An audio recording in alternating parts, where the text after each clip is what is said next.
Congressman LaTourette, thank you for joining us this week.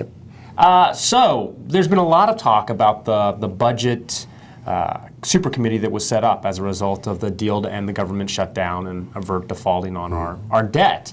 And this week we actually had movement. A deal was actually announced. Talk to us about this. Well, Chris, it's nothing short of remarkable. We've talked in past weeks about the fact that this really wasn't going to happen. I think last week we mentioned that if it does happen, it's going to be small ball. And, you know, not to toot our own horn, but we were right. It's small ball. It's $85 billion over 2 years.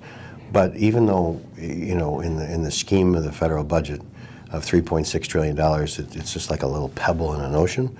It's significant because it's the first time since 1986 that there will be a budget deal that actually makes it through both houses of Congress.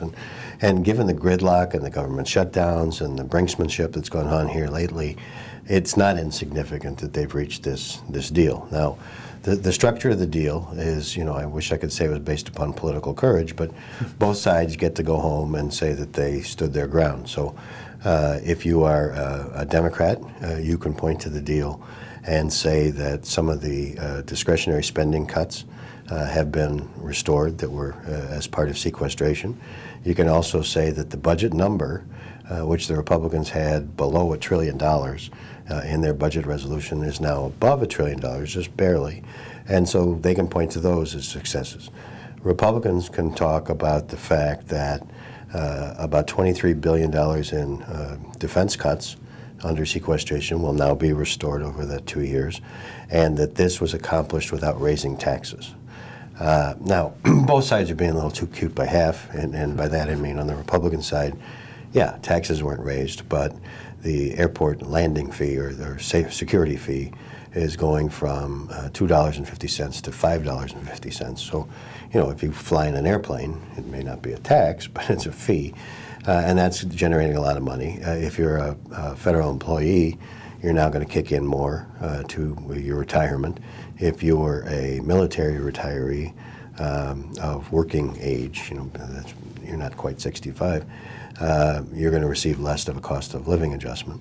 And so, you know, but it's a deal. And the fact that a deal has been reached between Republicans and Democrats, and that the House of Representatives has passed that deal. The Senate isn't really here to do anything, but the fact that the House has passed it with a decent margin is that's the news. Were you surprised at the initial response from a lot of the conservative pressure groups, outside groups, who immediately, some of them actually before they actually saw the deal, said that they were against it?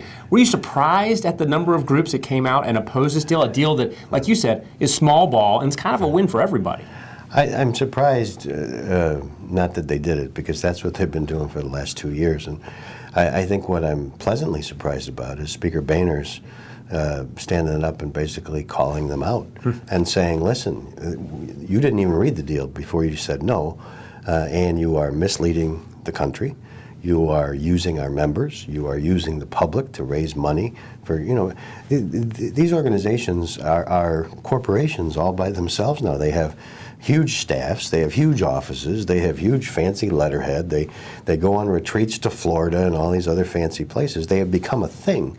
And for them to condemn a deal that was, the Republican architect was the Republicans' last vice presidential candidate, who is a conservative guy, Paul Ryan, I think the speakers had enough. And so, no, it didn't surprise me that they had that reaction. What I was surprised by is now, and what we have to watch, is the backlash that the establishment portion of the Republican Party now says, you're right, these guys are not interested in governing, and you can be a good conservative, but you can still move the government forward. So do you think this is an opening? Do you think passing this deal, the speaker standing up to some of these groups, do you think this is an opening now for those members on both sides of the aisle, quite frankly, who actually do want to get things done, to say, you want to know what, let's forget the outside pressure groups, maybe not obsess about them all the time. Let's actually try to get at least some little things done on things like immigration or any of the other issues that we're facing. I think this is one of those, let's run it up the flagpole and see who salutes. And so the speaker's been very forceful, not once but twice. He's called out these groups in press conferences.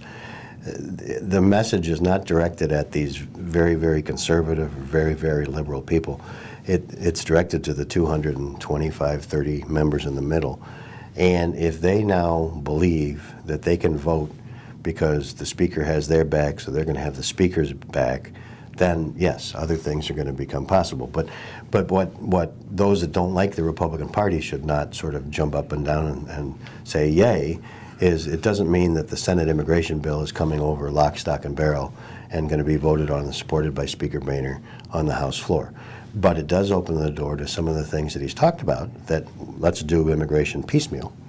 You know, if you're willing to do that, I think he's willing to take a risk and cobble together the votes necessary to get that done. So it's I don't want to oversell the day because these things can evaporate, you know, quicker than a snowball in a microwave oven. But it's a good day, and I think if it continues on a good path, this has been a good week. And we rarely have good days in D.C., so we'll take them when we can get them. We rarely have snow, but we had snow this week, too. Well, is that what they call snow? So let's turn to another subject here, the Volcker Rule. We're finally going to have regulations regarding the implementation of the Volcker Rule. Talk to us about this. Well, for those that don't follow financial matters on a regular basis, just a quick primer. In the Dodd-Frank legislation that was meant to address some of the difficulties that led to the crash in 2008, was the reinstatement of something known as the Volcker Rule, which is, broad brush terms, is that banks are not permitted to engage in investing their funds for profit-making, sort of speculative activity. There is a feeling that you know, led to part of the problem we had in 2008 with the housing collapse and everything else. But it's been 3 years since Dodd-Frank, and so finally the regulators have gotten around to writing the actual language of what they think the Volcker Rule should be. To be honest with you, we're still digesting it here at McDonald Hopkins Government Strategies, and we'll send our clients something based upon what we think its impacts are. But the early reads are that if you're in the financial services industry, it's not going to be so good.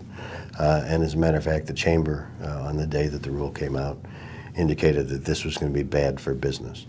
And so some of the things that I'm going to be looking for are, in the initial draft, they were going to limit banks from participating in government bonds, municipal bonds, which, you know, I mean, if you can't have municipal bonds financed, a lot of stuff isn't going to get done, and there's no financing for these cities and towns and everything else. So we're going to look at that. We're also going to look at the impact on small, medium-sized institutions. Again, you know, even though the language of Dodd-Frank says it's only institutions of $10 billion or more, everybody understands that it's going to be everybody.